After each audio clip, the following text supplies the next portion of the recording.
Her. Bold. Brave. Her. With Dr. Pam Peak.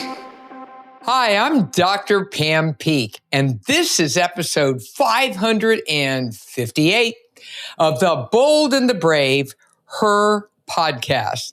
Now, today I'm joined by our most favorite nutrition expert who knows everything there is to know about the human body. And she has been at this for so long, and we have had her on. She's our go-to. It is the one, the only Dr. Susan Kleiner. Hey, you. Hey, Pam. How are you? What up? Yeah, Like, what up? So for all of you out there, she's written more books, and my God, I wasn't even alive when half these things were, just kidding. But oh my gosh, just fantastic. The new Power Eating is one of my most favorite of all. And it really gets into a lot of what we're going to be talking about today. You've got to run on over to her website, DRS.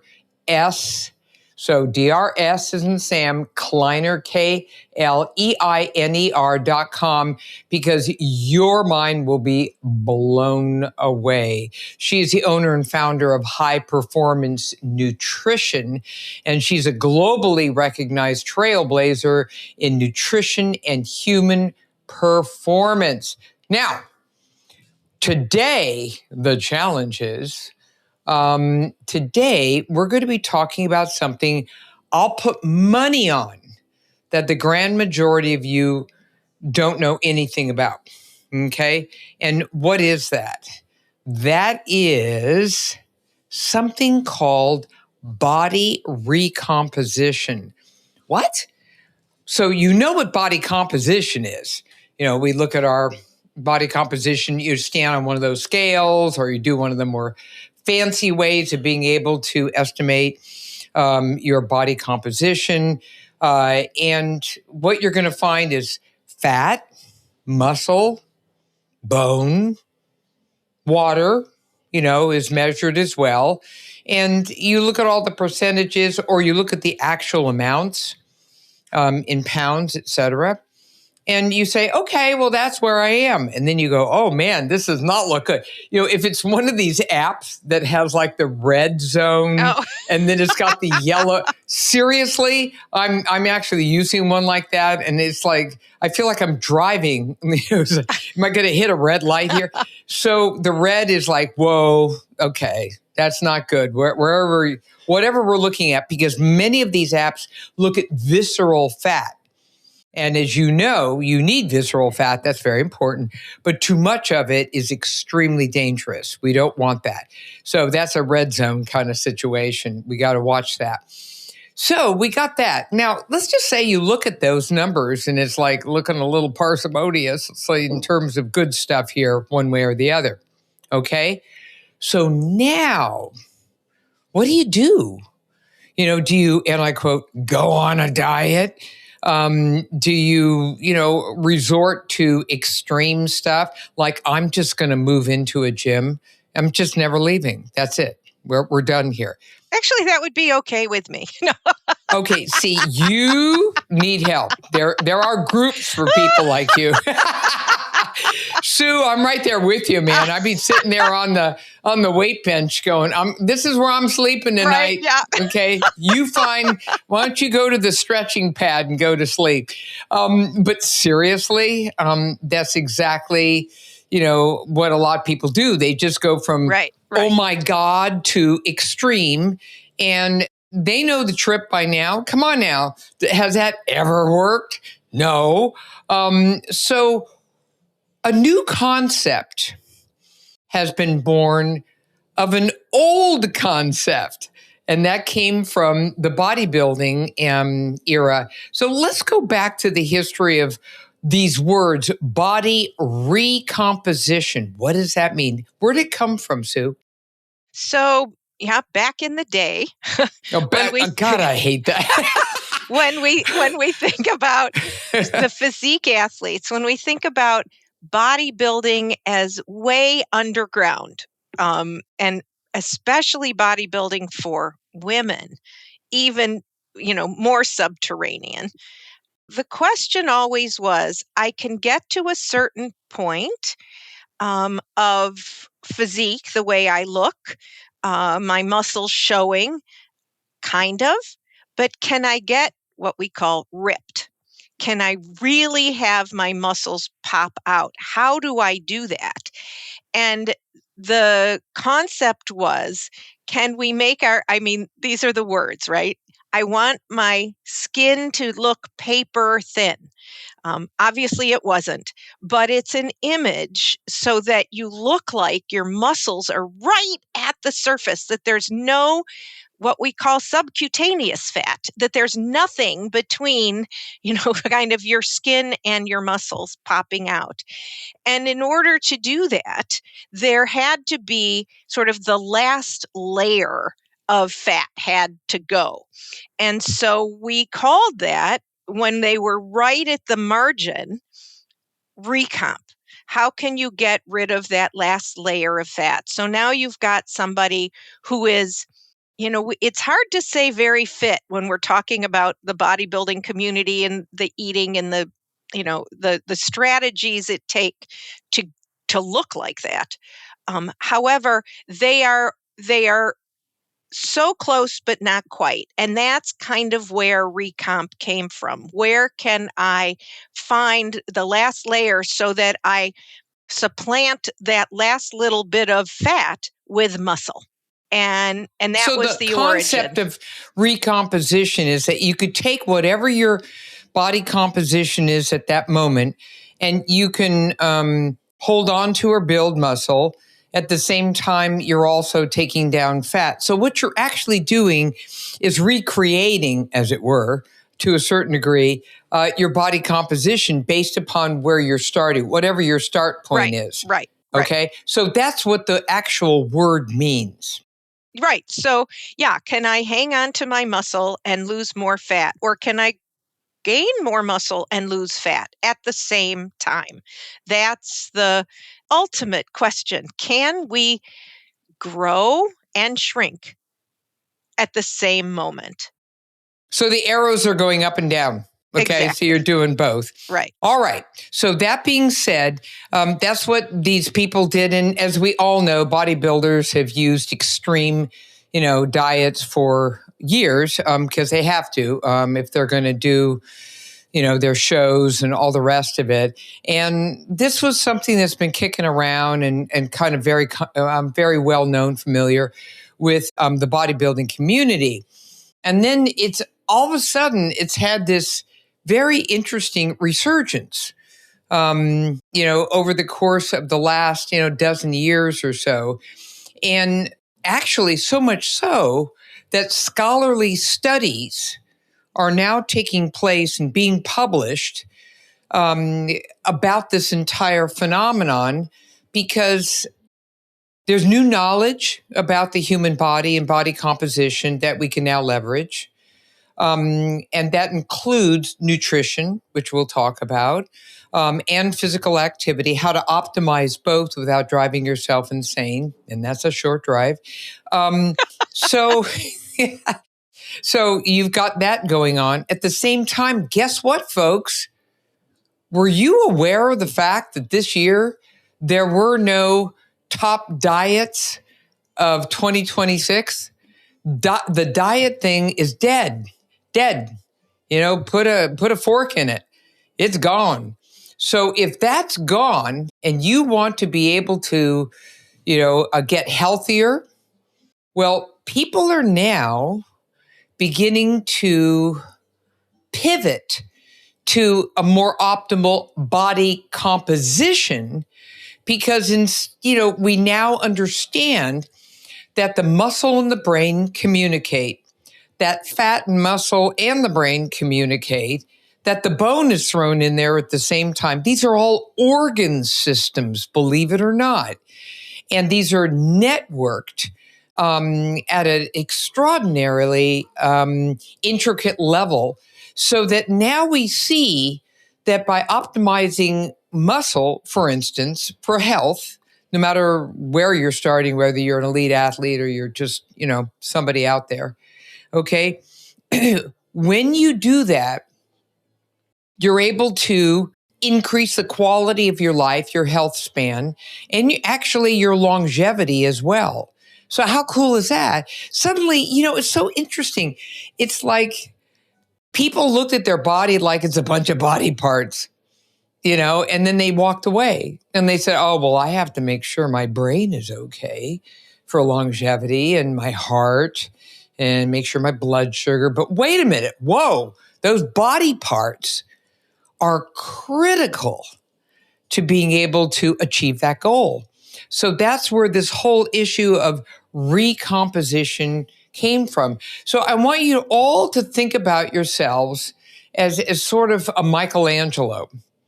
Okay. He's kind of looking at this big slab of marble and he's saying, how can I try to optimize? How can I create something that is reasonable and realistic? Now, come on now.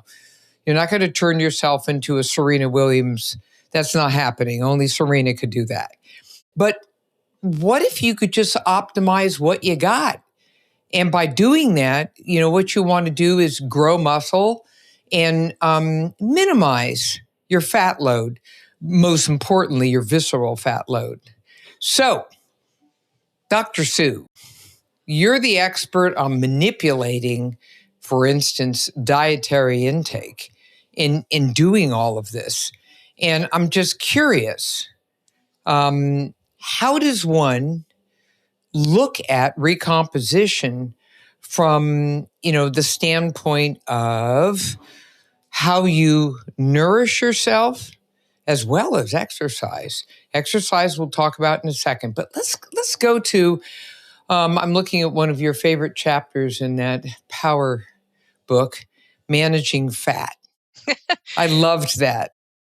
So, what I like about this growing conversation of recomposition is that it doesn't work if you really restrict your diet, your energy intake, your protein intake, even your carbohydrate intake, and your fat intake, and all the nutrients that we need. If the concept is to grow at the same time that you're minimizing or decreasing your fat, you can't starve your body, because at that point, all you're doing is losing fat and muscle. So every time we typically gain. This was always the dogma. When we gain weight, well, first of all, let's describe what weight is on a scale. It's the relationship of your body to gravity, right? It doesn't tell us anything else.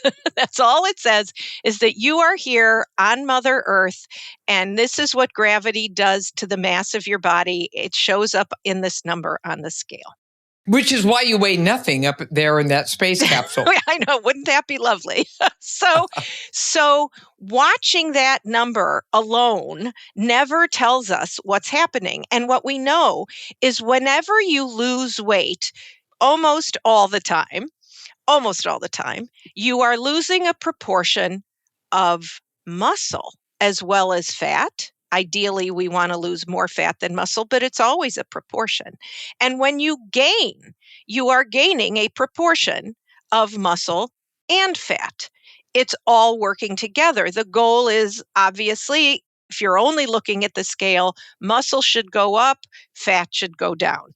However we do that. However, if you are really restricting energy, protein, well, then the proportion of muscle that you lose will be greater as you lose weight.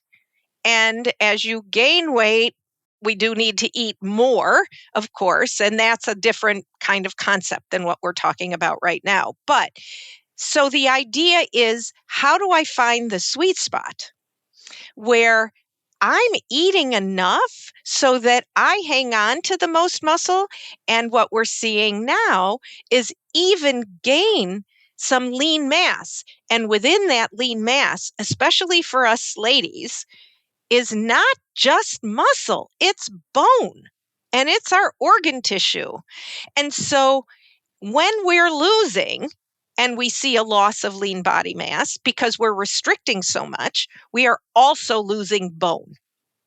And so if we could hang on to what we've got and perhaps gain and lose the fat, that takes eating enough and a certain type of exercise so that we can trigger the muscle to keep working and wanting to hang in there, as well as eating enough protein so that we can maximize everything else that the body is trying to do to meet your goal. And so what we used to do only with bodybuilders, we used to always say, you can't gain muscle and lose fat at the same time. The body can't be, as we say scientifically, anabolic and catabolic in a growth phase and a loss phase at the same time. That's just not the way energy works. However, what we are seeing, even though we're not actually measuring moment to moment, is that over a period of time, it actually looks like that if you do this well. So something that everyone out there in the Her Podcast land needs to appreciate is the fact that in the old days, we'd starve ourselves. You know the drill. Raise your hand. Yep, that's exactly what I thought. Everyone has gone through that. It's sort of intuitive. Well, if I'm going to drop weight, I just stop eating. Okay, well, there's just one small problem, and that is the human body's number one prerogative is survival. And it will do anything to get you into that survival place.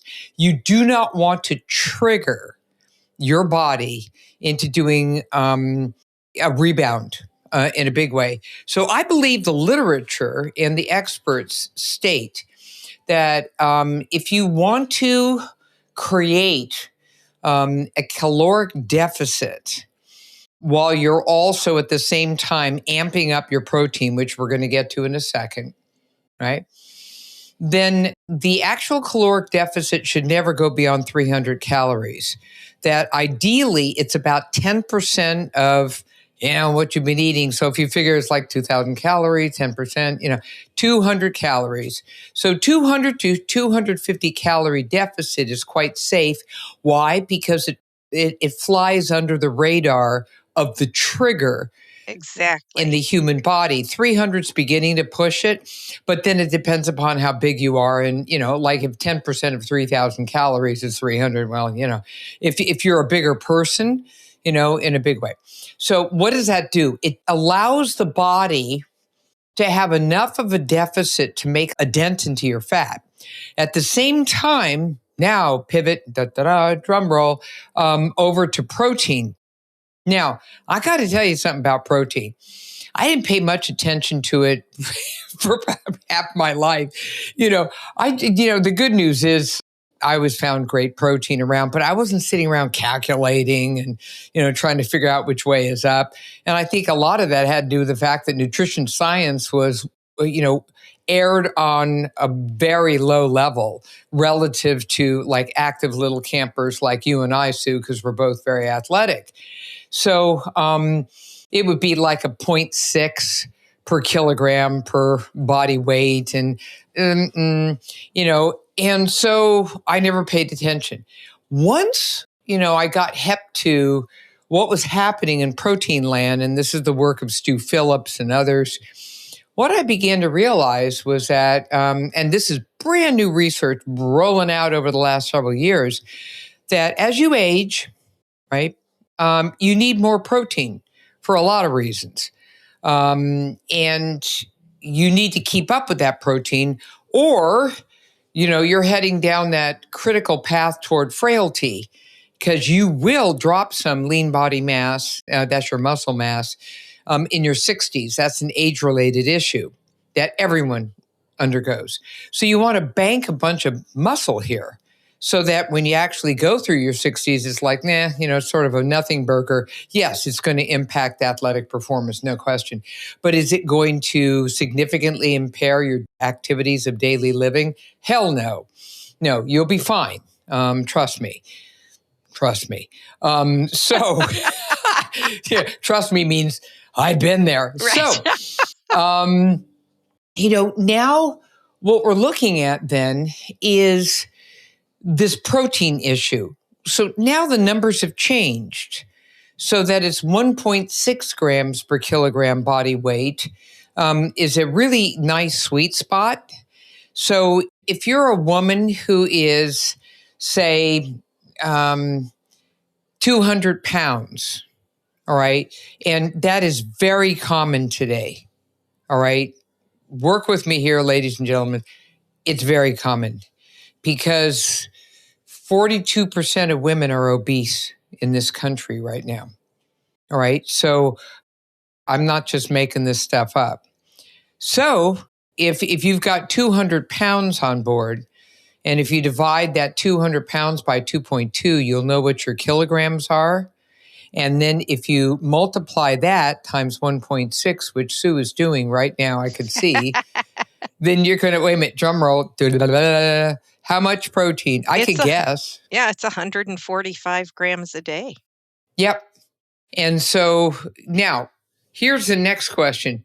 Where in the hell do I find 145 grams of protein? So now you have to become a super smart person about protein. Now, let me tell you what happens. If you don't hit 145, nobody died. Right. Okay. If you were to like hit 120, it's like, bring it on. It's a hell of a lot better than what you were doing. And I know what you were doing because you were not doing your little protein thing. Well, one little caveat. Oh, no. Depending on how tall this woman is, right? So if this woman at 200 pounds is 6 feet tall and is maybe, 40 pounds overweight, if we want to talk about weight, or her body composition will not be as significantly higher in fat versus a woman who's 5'2", 5'4", 5'5", 5'6" at 200 pounds. What we can do, because 145 grams of protein a day is a lot, we can say, well, based on your body composition, let's figure out what your protein need is based on how much lean mass you have.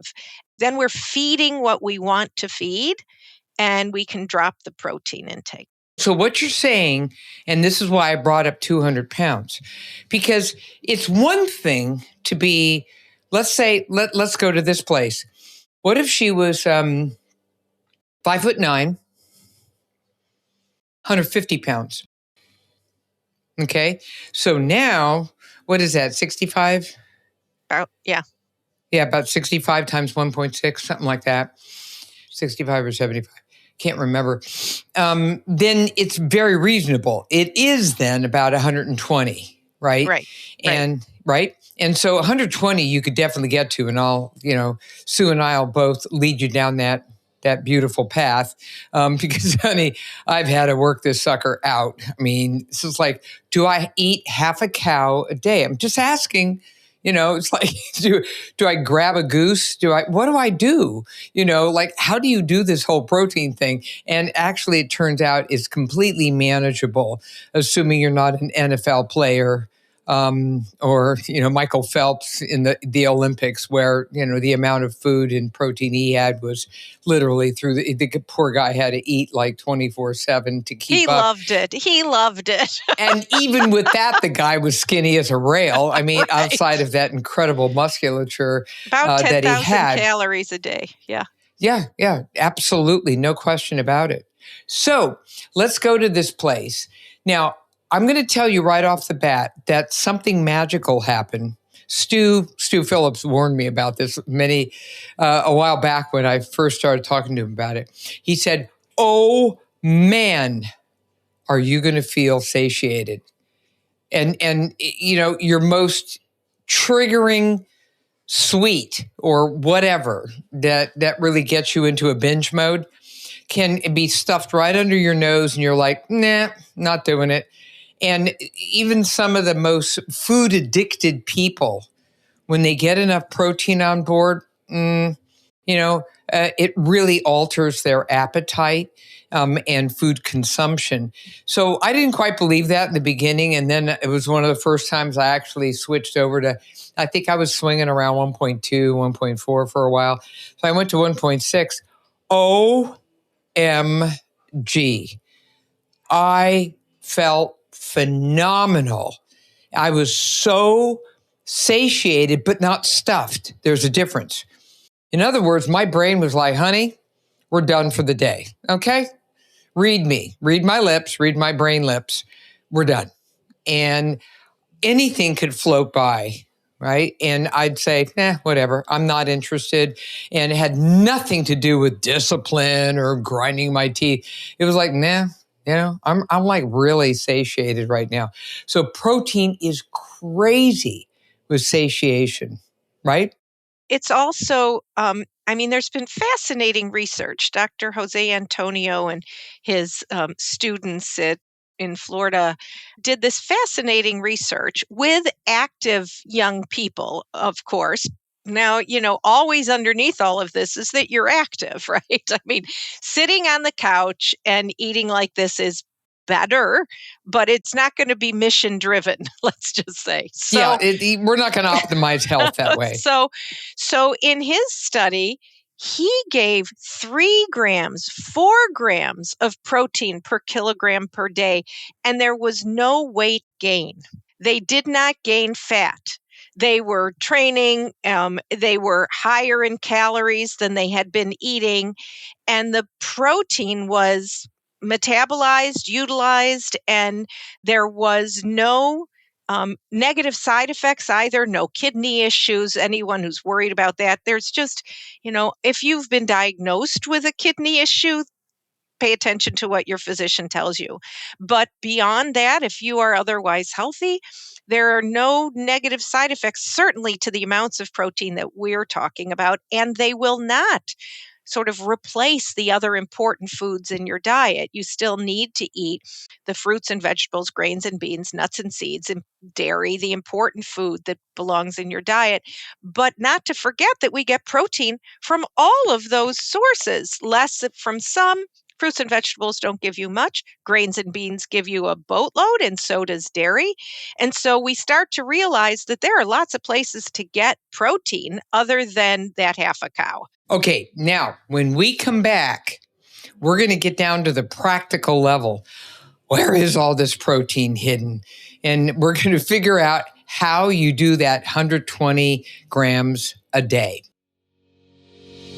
The Her podcast is sponsored by Solaray Vitamins, Minerals, and Herbs, all rooted in nature. In addition to women's multivitamins, Solaray, Solaray, is presenting the new Her Life Stages products, providing support for the menstrual years, including PMS, perimenopause, menopause, and postmenopause, and even libido. This integrative, holistic approach has a woman's back throughout her entire life journey. To learn more about Her Life Stages, you've got options. You can run on over to your local health food store or check it out at Whole Foods, Sprouts, Amazon, or scroll over to solaray.com and use promo code HER20 for 20% off your purchase. Women, Solaray's got your back. And we're back. Okay. Dr. Sue.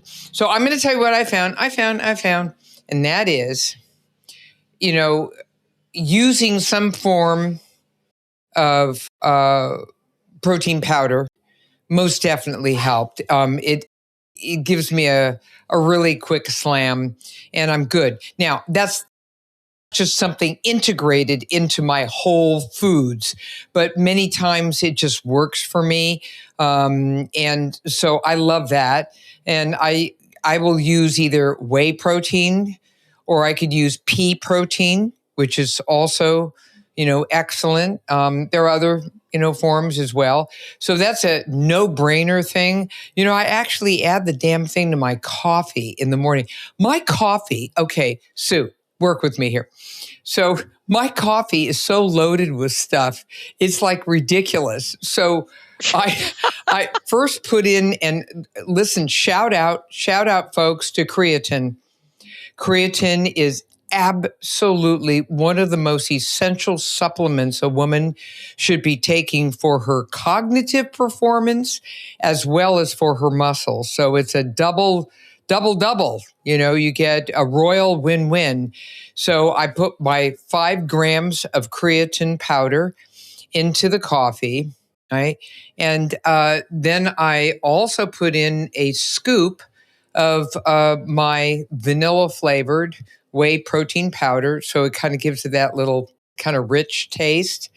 And then I have a cappuccino machine and I just crank that sucker up.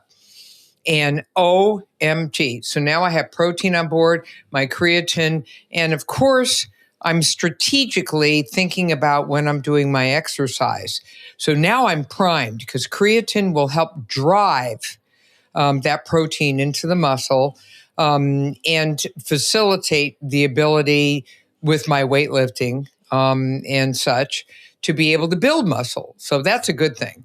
So I'm thinking about this holistically. It's not just all about nutrition. It's like, what's the timing of my workout? So I'll have that coffee thing and then off I go, and I do my workout. So now my muscles are like, bring it on. And of course I've had my yogurt with it and, that type of thing. I'm just sort of trying to put that together. And then, Sue, let's talk about how people can accrue protein from some surprising sources, throughout the day. People blow off things like pumpkin seeds. You get 8 grams of protein, You have to eat right? quite a And few it is, pumpkin seeds, but yes, you do. man, I do pumpkin seeds like they're going out of style. I'm doing chia. I'm doing flaxseed, Right? Our seeds right? are super important every day. Yeah. So the concept of whole foods, I'm a registered dietitian and we talk about food first and use supplements when you must. And pretty much most people I know, certainly every athlete I have ever worked with, it becomes an important convenience to use protein supplementation. It is not a requirement. Some people can get along without it, but it is a really important convenience, and we can make it into a fun, delicious ritual like you have, Pam. And ritual is also a really important thing in our lives. It de-stresses us. Why should you be stressing about, oh my God, where am I going to get this protein from? Now you can have something that you look forward to every day that's delicious. It's a real treat. And so everyone's got different strategies. For me, if we're sharing how we get our protein Share. in the morning before my lifting workouts or everyday workouts, I love cereal. And so I eat it's called puffed kamut. Kamut is just a whole grain. It comes in the big bags like puffed rice does, except it's a different wheat. You can order it online. You can find it in stores. Anyway, it's just a plain puffed grain. And I take my cup of milk, regular cow's milk. I like skim milk, but you can use whatever milk you want. I put it in a shaker bottle. In that shaker bottle goes a scoop of whey protein, my creatine, a little bit of collagen, in fact, and even a little bit of a fiber supplement goes in there as well. I shake all of that up and I pour it over my cereal in the morning. And I have my coffee separate because I'm kind of a coffee nerd and I like it black and just drink it the way I drink it. But in that space, yeah, I put fruit on there. And so there's many ways to skin a cat, as they say. So that's how I get my protein.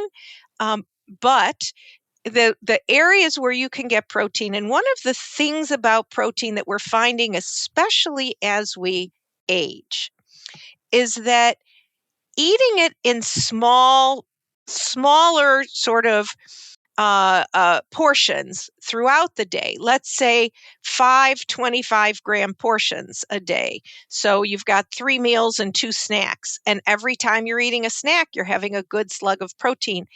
The body uses it better. It's not used. It doesn't bad for you to have 50 grams all at once. But as we age, we metabolize, digest, absorb all of that a little better when it's in a little bit smaller amounts. And so think about, don't forget your eggs. And when you're eating your eggs, which each egg is 7 grams of protein, you're getting in all the great important fats that are in that egg. You're getting in a very important B vitamin, choline, that is absolutely essential, that we're all too low in America because everyone's throwing out their egg yolks and it's in the yolk. So you've got your eggs, you've got milk, cheese, yogurt. All of these have really good amounts of protein. Certainly, any kind of meat, fish. Don't forget, you can have fish for breakfast. So if you had fish the night before, you can have it leftovers in the morning. And just thinking about, as you were saying, Pam, it's really important to have nuts and seeds every day, a portion of nuts and seeds, and you get protein from those nuts and seeds as well. And if you lean more toward animal protein in your regular food, maybe use a vegetable source, a plant source of protein as your supplement. Variety is one of the keys to good nutrition. And so using a soy protein, or as you say, a pea protein, make sure that it is a complete protein source. Um, and no, Quinoa. our grains, of course, our whole grains. We should all be having at least 3 servings of whole grains a day. More is better if you can fit those calories into your diet. And so every slice of whole grain bread gives you 2 grams of protein, and it doesn't have to be a processed even to bread or pasta. It can be the actual whole grain. Cook it like we cook rice, just as easy to cook it and really delicious. And adds every little third of a cup is going to add several grams of protein. So don't get anxious, just get busy. And start to think about, oh, what if I had one more snack? Start out small, one more protein-rich snack a day. Add a glass of milk if you're a milk drinker, or The other thing latte. too is, don't forget, yogurt is phenomenal. You see, you have your dry cereal, as it were. I have my yogurt. So I have one Right. of the Icelandic yogurts, and that's 15 grams right there. And then I add walnuts, so I'm really bumping up the protein here because they're my nuts.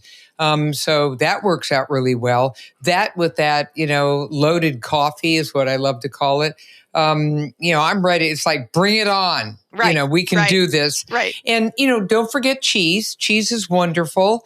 A slice or two, 2 slices of Havarti or, any of those, 10 grams of protein right there. Cottage cheese has become a real Yes, go-to for me. yes. I love, love, love that. I put on dill weed and I have a lot of fun with it. So there are so many places to do this. But, I also discovered another benefit, Sue, and that is when you become more protein centric, suddenly your whole diet starts to clean up because what are you going to have with that protein? You want to have a little vegetables, maybe, you're going to have an apple afterwards, or you're going to, you start thinking about it differently versus what I've heard, and I'm sure you have too, for so long. It's like, I don't know what to eat and I don't know where to begin. I'm like, I know, protein. And then you got to go from there. And the first time I hit 120 grams of protein, I just sat there and I said, this is completely doable.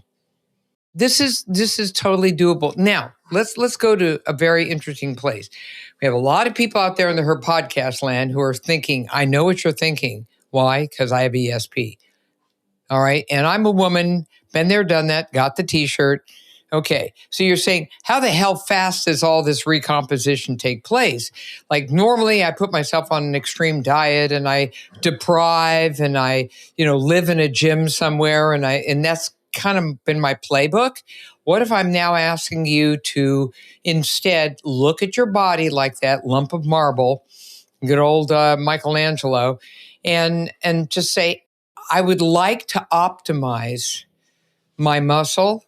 I want to minimize the fat, especially the dangerous stuff in the viscera. And you obviously can measure that in your body composition analysis. All right. So, but how fast does this take place? Because if I starve myself, I look at my scale, that little gravitational scale that Dr. Sue was talking about, little gravity scale, and look at that. Wow, I'm coming down. What's really happening is that you're dropping a boatload of water, because water and carbohydrate go hand in hand. So if you've suddenly done like, oh my God, I'm not going to do any carb for the rest of it. Okay, fine. We know where this is going to go. And so really important to understand you got a boatload of water coming off, number one. Number two, please God, do not lose muscle, but you will lose muscle. And so if you do it that way, where you're not feeding muscle, you're not nourishing muscle, and let's just say you go to the gym and you try to kill yourself all day long and you're not eating enough and you're saying, I'm going to real quickly be able to fit into those jeans. Yeah, you will. The problem is you're going to be fatter because you've dropped muscle mass, so relatively speaking, and you're not going to look healthy or fit, okay? You're going to look kind of sick. So if that's what you want, that's what you're going to get. So the key here is to just be patient. It takes absolutely longer. It definitely takes longer. But here's the cool thing, and Sue, correct me if I'm wrong. For every more optimal change that occurs in your body composition as you measure it on a monthly basis, this is not something you ever measure on a weekly basis. It takes a while to shift stuff around. So every 4 to 5 weeks-ish, okay? For all those changes that have taken place, guess what they are? Sustainable. This is something you could do and hold on to. Build a foundation and keep building that foundation. So how are we going to calm down all these little happy campers who for years have been doing this whole gig about, let's go fast, let's get this over with, and I went to TikTok and I saw people, my God, in 1 week, they said that they had dropped enormous amount of weight and all the rest of it. How do we calm them down, Dr. Sue? Well, so the first thing is I love the idea of thinking of Michelangelo and looking at just a slab of marble, and how, the stories of him and other sculptors or wood carvers who say it's the piece of marble that talks to me and lets me know how to shape it. It comes Yep. from the inside out. Well, that's what we can do if we nourish ourselves well. Our body will shape itself. The paradigm that I use for power eating is, I say eat more because this was a book written really for athletes. So eat more to gain energy, to train harder, to gain muscle. And if you need to lose fat, you will. And so that's the order. Yeah, that's an interesting point. Fat loss will happen as you go along. And Exactly. it's almost, when I say the word effortless, I mean, obviously you're working out, you're paying attention to your nutrition. That's not effortless. I mean, you're working it. But it's not like every day you wake up going, bite your tongue, grind your teeth. It's all about, like somehow I'm going to soldier through this, versus I'm going to have some really awesome whole foods today that are going to be tasty and they're going to nourish my wonderful muscles. And by the way, again, a woman, I don't care how old you are, you could still build muscle. Oh, so if you're 100%. 60 or 70 and you say, it's over for me. No, Dr. Sue. We're going to gain strength. We are going to gain tone. We're going to pull all that stuff in when those muscles are working. We're going to stand up straighter. Our posture will be better. Those pants, I promise you, will fit better. And you like, no one's going to turn into Arnold, right? I mean, no one, if we could do that, somebody would be making a lot more money than you and I make. But the key is you're adding life to your years when you do this. When you go on a diet to go off a diet, which is really what Americans do, we go on diets to go off them. We yo-yo. So that person who is out there cutting carbs, cutting calories, starving themselves for the wedding 3 weeks from now and getting into that red dress for the cruise or whatever, they know 2 weeks later they're going to be back where they started from, or perhaps even worse. Because as you said, now you've lost muscle. We're watching people on GLP-1 drugs lose 40% of their fat loss as muscle. That is astounding.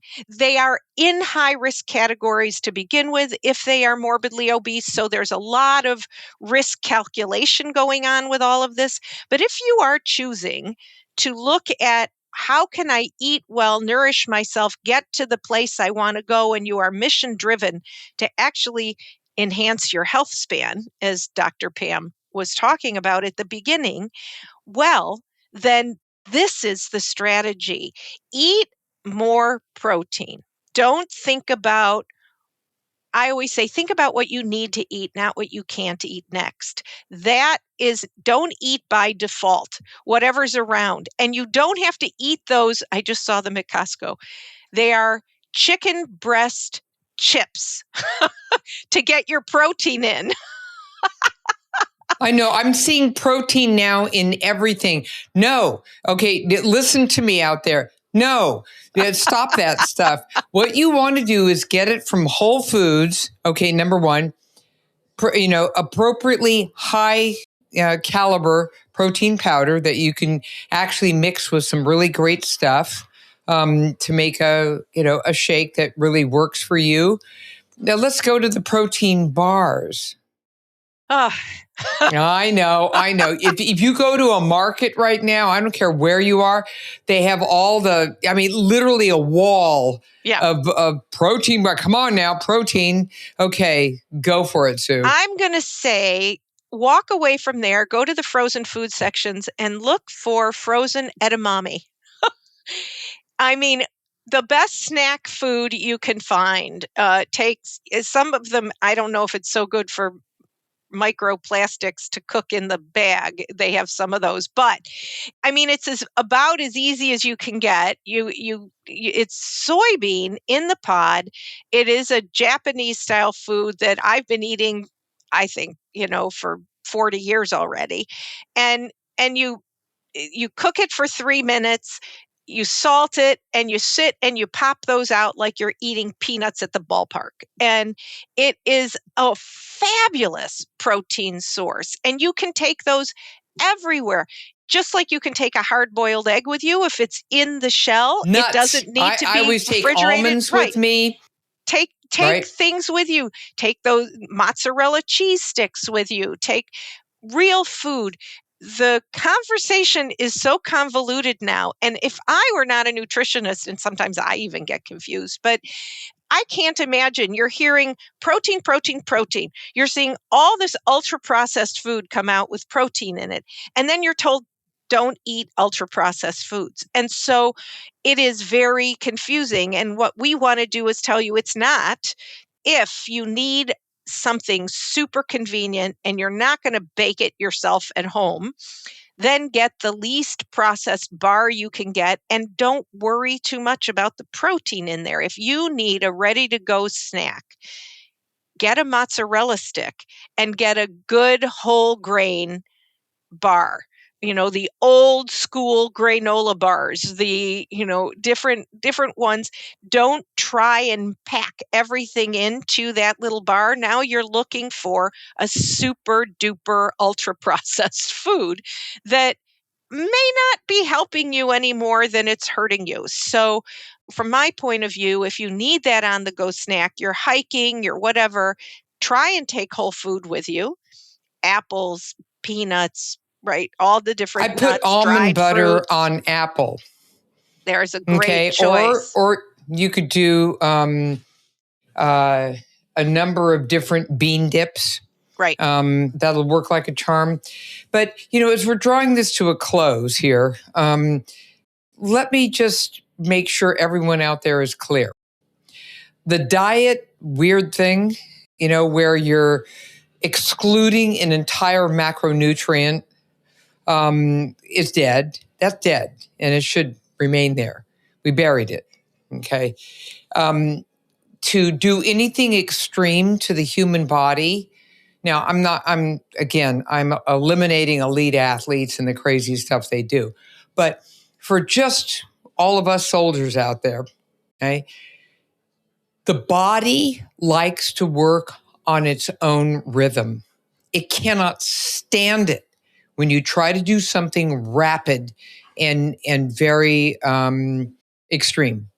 It will rebound on you, and it'll rebound in the worst way because your body is primal and is trying to get you back to a survival mode in its little algorithm. And that may not be yours, but it's the body's. So don't do that. What I'm arguing for is look at the quality, not just the quantity. Add quality and quantity together. And I'm going to tell you something. This weekend, I'm going to, I'm up for my next body composition analysis. I'm going to take a little look at it. And you know what I look at, folks? First thing I look at is visceral fat. Where am I?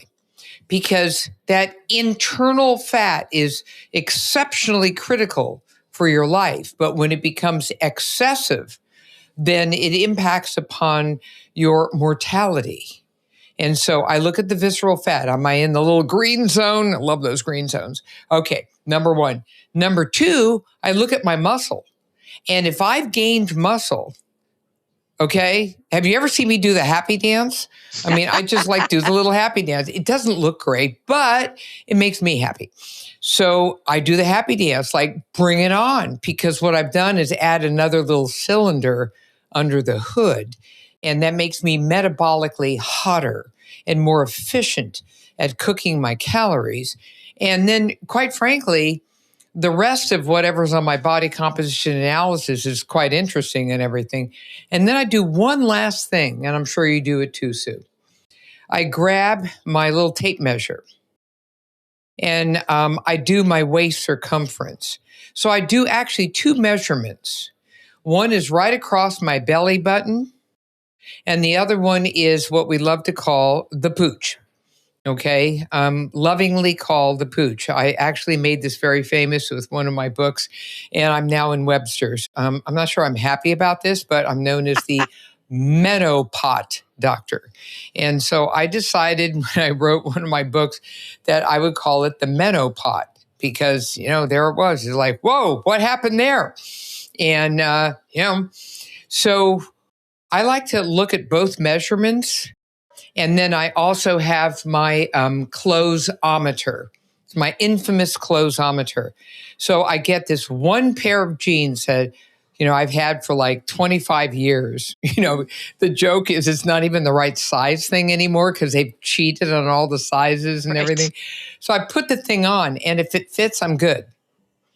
If it doesn't fit, what does that mean? Oh, I became so muscular, I can't get into this? No, that's a lie. Maybe we got a little fluffier. So we just have to maybe use that as a monitor. So I use all these little tools when I'm trying to look at my body composition. Does that make sense, Sue? Oh, yeah. I have a dress that You got the dress. I I have a got the dress jeans. that was fitted to me just exactly, right? Altered just to fit. It's it's like a sheath dress, it just fits perfectly. And if that doesn't zip up quite as nicely, Okay, I'm on we it. know what that means. That Yeah. means that, it's like, let's It's that same rein spot. it in. Yeah, it's Rein that it in. same spot. Listen, you are amazing. You are absolutely amazing. Everyone out there, please look up our wonderful Dr. Susan Kleiner. Tell everyone the best website. So drsKleiner.com, you spelled it out because it looks so silly, drsKleiner.com. The Dr. Kleiner website was taken by someone when I tried to buy How it years rude. ago. I know. So drsKleiner.com, drsKleiner.com. I don't do a lot on social media, but you'll see that I'm a bread baker if you find me at Power Eat on Instagram or on Facebook. It's Susan Kleiner. But like I said, I'm not, or Dr. Susan Kleiner on Facebook, but not big on there. But I do share a lot of our colleagues' scientific studies. I'm on LinkedIn. That's probably where I'm the most active. We'll just hop on over there and scope it out. Dr. Kleiner, Sue, thank you so much for being on Her podcast once again. Always a pleasure, Pam. Thank you so much.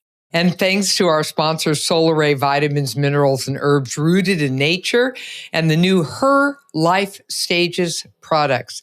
Scope them all out at Solaray, SOLARAY.com, and take a moment to leave us a review right now, because you know what we do. We sit around waiting for those. We love them.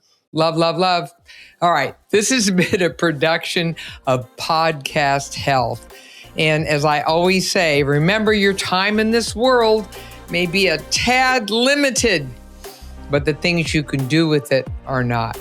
So get on out there and seize the day. Have a good one, everyone.